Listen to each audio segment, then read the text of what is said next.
அந்த ராஜகோபுரத்திலே இருந்து கதிர்வீச்சுக்கள் எல்லாம் ஆலயத்தினுடைய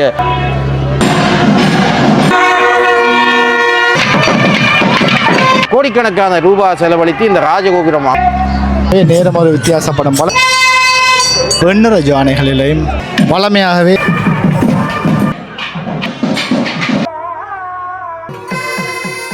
உறவுகள் அனைவருக்கும் வணக்கம். நான் உங்கள் ராஜு. நாங்கள் நிற்கிற இடம் இப்போ நல்லூர், அதாவது ஜாழ் மாவட்டத்தில் வரலாற்று சிறப்புமிக்க நல்லூர் ஆலயத்தில் தான் நிற்கிறோம். உண்மையாகவே ஒவ்வொரு நாளும் ஒவ்வொரு மாலை திருவிழாவை என்னுடைய காணொலி ஊடாக நான் உங்களுக்கு தந்து கொண்டே இருக்கிறேன். அந்த வகையில் இன்றைய தினம் 2025ஆம் ஆண்டு மகோத்சவத்தின் 9ஆம் நாள் திருவிழாவை தான் பார்க்க போகிறோம். இந்த 9ஆம் நாள் திருவிழாவிலையும் ஒரு வித்தியாசமான வாகனம், அதாவது 2 ஜானைகளில் வெவ்வேறுபட்ட ஒரு வர்ணங்கள் என்று தான் சொல்லுவோம். அப்படிப்பட்ட ஒரு வாகனத்தில் தான் இந்திய தினம் எங்களுடைய முருகனானவர் உலா வரப்போகிறார். அப்போ இன்றைய தினம் வெளி உலா வரும்போது இந்த அனைத்து புற வாசல்களிலும் எல்லாம் அனைத்து திசைகளிலும் இடம்பெறுகின்ற காட்சிகளை அழகாக உங்களுக்கு காண்பிக்க போகிறார். பக்தர்கள் எல்லாருமே எவ்வாறு இந்த முருகனை தரிசிக்க போகிறாங்க, இப்படியானதும் அதை வெளிப்புறம் நடக்கிற இந்த பக்தர்களுடைய ஒரு பக்திபூர்வமான சில காட்சிகளை தான் காட்சிப்படுத்த போகிறார். வாங்க காணொலிக்குள்ள போகலாம்.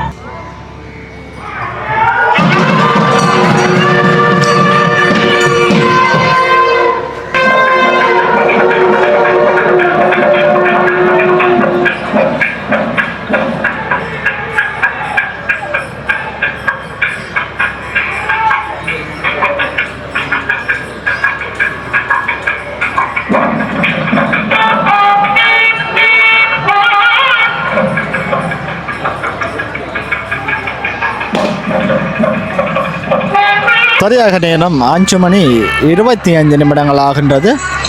முருகனானவர் உள்வலம் வருகின்ற அந்த காட்சியை நீங்கள் பார்த்துருப்பீங்க. இப்போ இந்த நேரம் வழியில் இருக்கிற பக்தர்களை நாங்கள் பார்ப்போம். பாருங்கள், புலம்பெயர் நாட்டிலேருந்து கூட வந்து இந்த பக்தர்கள் நிற்கிறத எங்களால் பார்க்கக்கூடிய மாதிரி இருக்குது. அதோட சிறுவர்கள் எல்லாருமே பாருங்கள் விளையாடி கொண்டிருக்கிற அந்த அழகிய காட்சியும் நீங்கள் பார்க்கலாம். இந்த ஐயா பாருங்கள், இந்த ஐயா தான், அதாவது எங்களுடைய முன் வாயில் கோபுரத்தில் பாருங்கள் இருக்கிற இந்த செங்கோல் இருக்குது தானே, அந்த பூக்கள் வச்சிருக்கிற இந்த செங்கோலை தூக்கிட்டு கொண்டு வருவார். அதாவது சாமி வெளியில் வரும்போது இந்த ஐயா தான் அந்த செங்கோலை கொண்டு சாமியோட வருவாரா. நீங்கள் அதையும் இந்த காட்சியில் பார்க்கக்கூடிய மாதிரி இருக்கும்.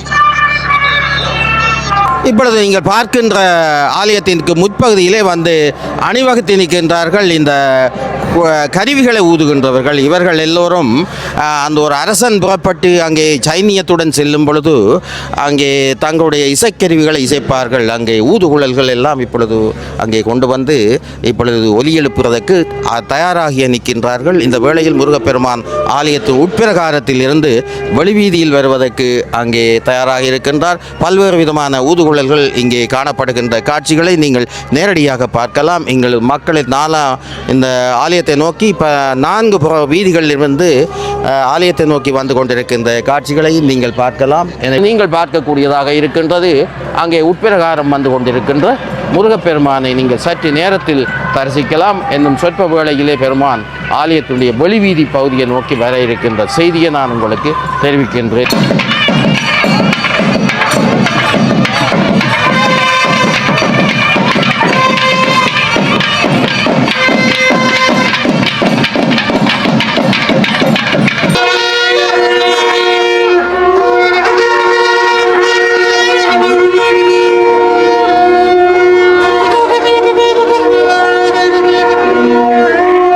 நேரம் 6:01 ஆகின்றது. அதிகளவான ஒளி சத்தத்தோடு நாதஸ்வரத்தோடு எங்களுடைய சுவாமி வழியில் வர அந்த அழகிய காட்சியை பாருங்க. ஈழத்தின் வடபால் யாழ்ப்பாணப்பட்டினத்துக்கு அனித்தமாகவும் நெருக்கமாகவும் அமைந்திருக்கின்றது நல்லூர் பகுதி. நல்ல பல ஊர்களில் நல்லூர் அமைந்திருப்பது, நல்லூர் முருகப்பெருமான் ஆலயம் அமைந்திருப்பது அதன் சிறப்பாகும். இந்தியாவிலே உள்ள திருவண்ணநல்லூர் சிறந்த ஒரு அமைவிடமாக அமைவது போல இலங்கையிலேயும் ஈழத்தில் முருக வழிபாட்டுக்கு சிறப்பான இடத்தை வகிக்கின்றது நல்லூரம்பதி. இந்த நல்லூரிலே மூலஸ்தானத்திலே வேல் இருக்கின்றது, தங்கவேல். இதே போல் சன்னதியிலே வெள்ளிவேல் பெருமான் இருக்கின்றார். மாவட்டபுரத்திலே அங்கே மாவைக்கந்தன் தேவியருடன் இருக்கின்ற அற்புதமான காட்சி. மண்டூரிலே முருகப்பெருமான் அங்கே அமைந்திருக்கின்றார். அதே போல கதிர்காமத்திலே அமைந்திருப்பது. ஈழத்தின் நாலா பகுதிகளிலும் இங்கே முருகன் ஆலயங்கள் அமைந்து சிவன் மற்றும் பிள்ளையார் அம்பாள் ஆலயங்களை விட அதிகமான அடியவர்கள் விரும்பி வழிபடப்படும் ஒரு தெய்வமாக இந்த முருக வழிபாடு காணப்படுகின்றது. இந்த முருக வழிபாடு கிட்டத்தட்ட சிவன், முருகன், பிள்ளையார், விநாயகர் என்று வைரவர், வீரபத்திரர் என்பவர்கள் வாழ்ந்த தேவர்கள் வாழ்ந்ததாக சில சரித்திர ஆய்வாளர்கள் 10,000 வருடத்துக்கு முன்பு இவர்கள் வாழ்ந்ததாக அங்கே குறிப்பிடுகின்றார்கள். அத்தகைய காலத்திலிருந்து மக்கள் இந்த உலகத்திலே பல இடங்களிலே வாழ்ந்திருக்கின்றார்கள். முன்னர் காலத்தில் லெமூரியா கண்டம், இலங்கை எல்லாம் ஒன்றாயிருந்த காலத்திலே இந்த வழிபாடு பல இடங்களிலுக்கும் பரவி இருக்கின்றது. பெருங்கற்கால பண்பாட்டு காலத்திலே அங்கே ஆனைக்கோட்டையிலே செய்யப்பட்ட அகழ்வாராய்ச்சி மூலமும் நாங்கள் இந்த வேலை கண்டெடுத்திருக்கின்றோம். அங்கே வேல் வழிபாடானது பெருங்கற்கால பண்பாட்டிலே கூட காணப்பட்டது. இதே போல பிற்காலத்திலே அங்கே கந்தபுராணத்திலே முருகப்பெருமானது திருவிளையாடல்கள் சொல்லப்படுகின்றன.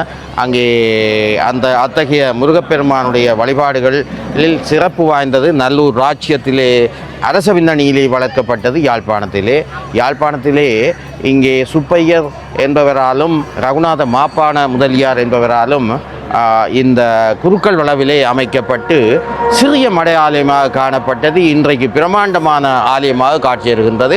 5 ராஜகோபுரங்கள் காணப்படுகின்றன. அழகிய ராஜகோபுரம்.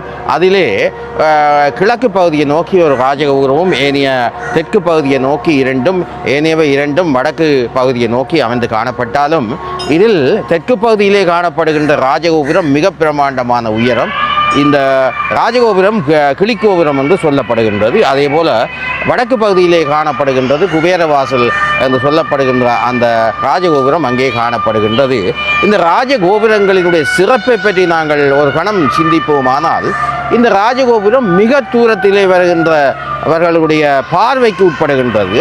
ஆகவே அந்த ராஜகோபுரத்திலே இருந்து கதிர்வீச்சுக்கள் எல்லாம் ஆலயத்தினுடைய மூலஸ்தான பகுதியை நோக்கி இழுத்து வரப்படும். அந்த கதிர்வீச்சுக்கள் நாங்கள் ஆலயத்திலே முருகனை வழிபடும் பொழுது எல்லா விதமான சக்திகளும் அங்கே முருகனுடைய அந்த வேலிலிருந்து புறப்பட்டு எம்மை சுத்தப்படுத்துகிறது. அதாவது ஆணவம், கன்மம், மாயை எனப்படுகின்ற மும்மலங்களை நீக்குகின்ற சக்தி அங்கே வேலுக்கு உண்டு.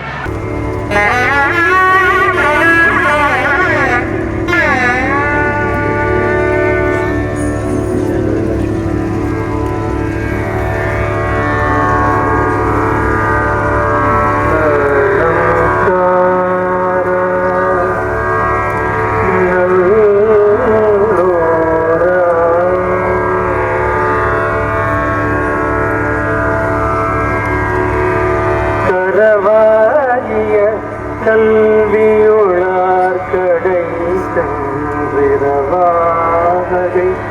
மெய்ப்பொருளீதுவையே துறவா குமரா குலிசாயுத குஞ்சரவா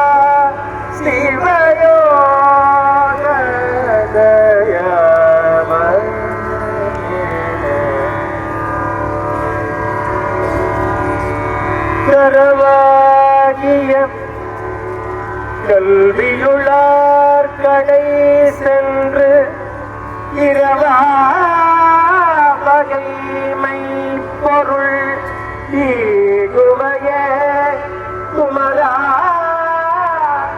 தந்தாமை பொருள் ஈகுவையே கரவாகிய கல்வியுளார் கடை சென்று நான் இறந்து கேளாமல் கல்வி அறிவு கொண்டும் பிறருக்கு பயன்படாதபடி பிறருக்கு சொல்லிக் கொடுக்காமல் இருக்கின்ற கரவாகிய அந்த கல்வி உள்ளவர்களிடம் நான் சென்று இறந்து அந்த கல்வியை பெறாமல் மெய்ப்பொருள் ஈகுவையே நல்லை தந்தாய் கரவாகிய கல்வியுளா சென்று இரவாமல் இறந்து நான் கேளாமல் மெய்ப்பொருளை நீயே நல்லை கந்தா குமரா புலிதாயுதத்தை புலிதமும் என்னும் ஆயுதத்தை உடையவனே கந்தா குமரா கந்தா குரவா குமரா புலிதாயுதத்தை உடையவனே சுந்தரம் என்னும் யானையை வாரணமாக கொண்டவனே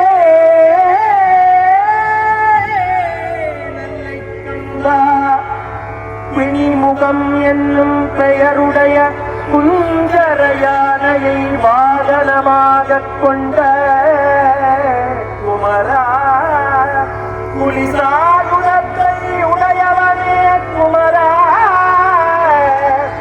பிணிமுகம் யானையை வாகனமாக உடைய நெல்லை கந்தனே நான் கயவர்களிடம் சென்று இரவாமல் எனக்கு நீ ஞானோபதேசம் தா ஞானோபதேசிகளே சிவஞானமாகிய சிவஞானமாகிய பொருளே கந்தா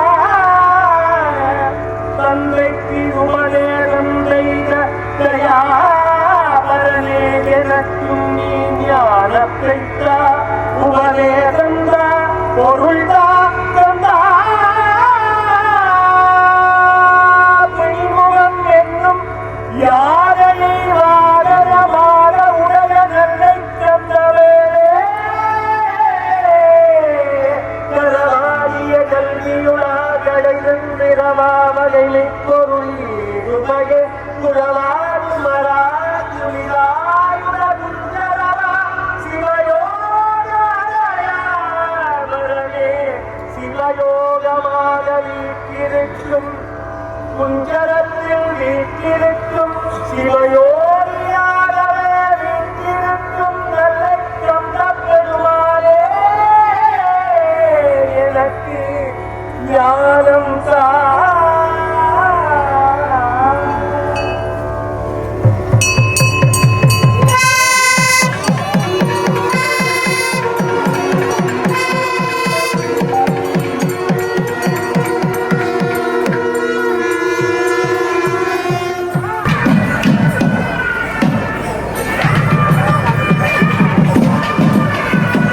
பாருங்க, சரியாக தெற்குப்புற வாசலில் எங்களுடைய பிரசன்னா குருக்களுடைய அந்த கந்தர் அனுபூதியை கேட்ட பிறகு மேற்குப்புற வாசல் நோக்கி நகர அந்த அழகிய காட்சியை தான் நீங்கள் இப்போ பார்க்குறீங்க. சரியாக இப்போ சாமி வடக்குப்புற வாசலில் வந்து நிற்கிற அந்த காட்சியை தான் பார்க்குறீங்க. பாருங்கள், இந்த இடங்களிலும் அதிகளவான ஒளிகள் எழுப்பப்படும்.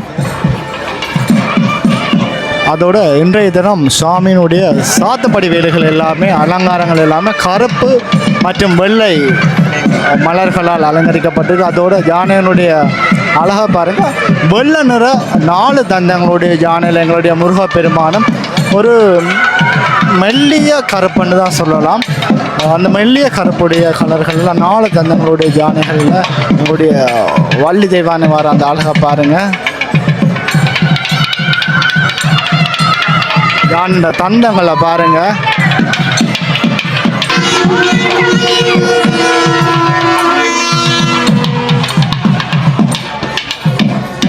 வழமையாகவே இவங்கள் இந்த இடங்களில் சாமிக்கு கும்பங்கள் வச்சு தீபாரதனை காட்டுவது வழக்கம். பாருங்க, பூக்கள் தூவி அந்த தீபாரதனை காட்டுவாங்க.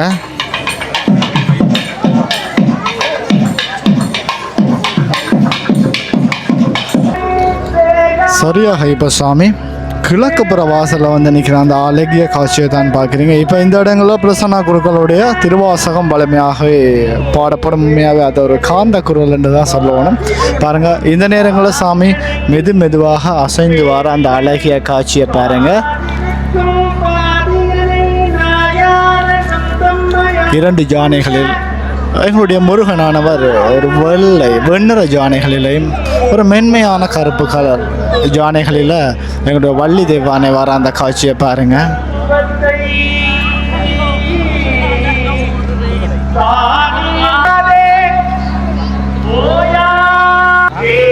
சரியாக நேரத்தை பாருங்க 6:50 ஆகின்றது.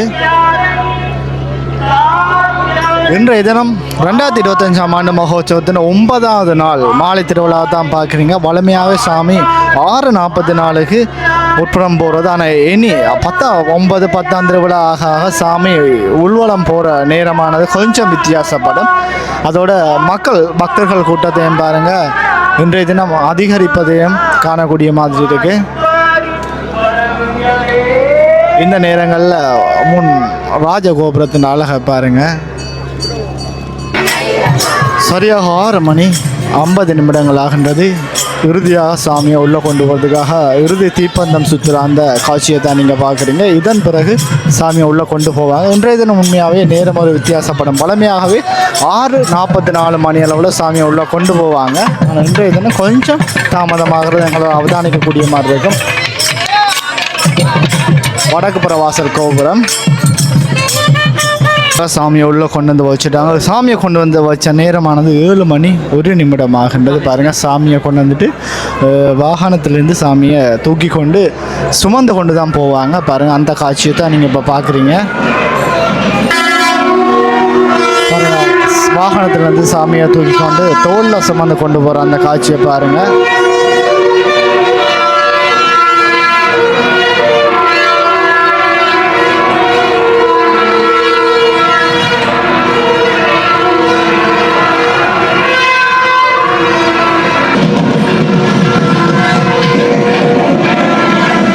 இறுதியாக சாமியை இவ்வாறு தான் வசந்த மண்டபத்துக்கு கொண்டு போவாங்க. அந்த காட்சியை பாருங்கள்.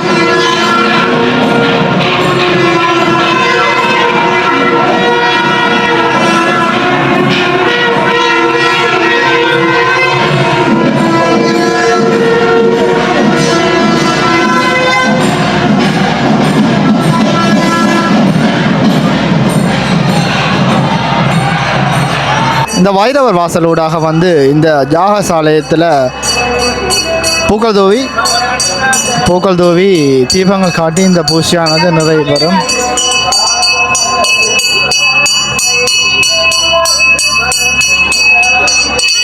இறுதியாக அனைத்து குருக்களும் வருவாங்க. வந்து இதில் பூக்கள் தூவி இந்த தீபாராதனை காட்டின பிறகு இறுதியாக இந்த பூஜையானது நிறைவு பெறும்.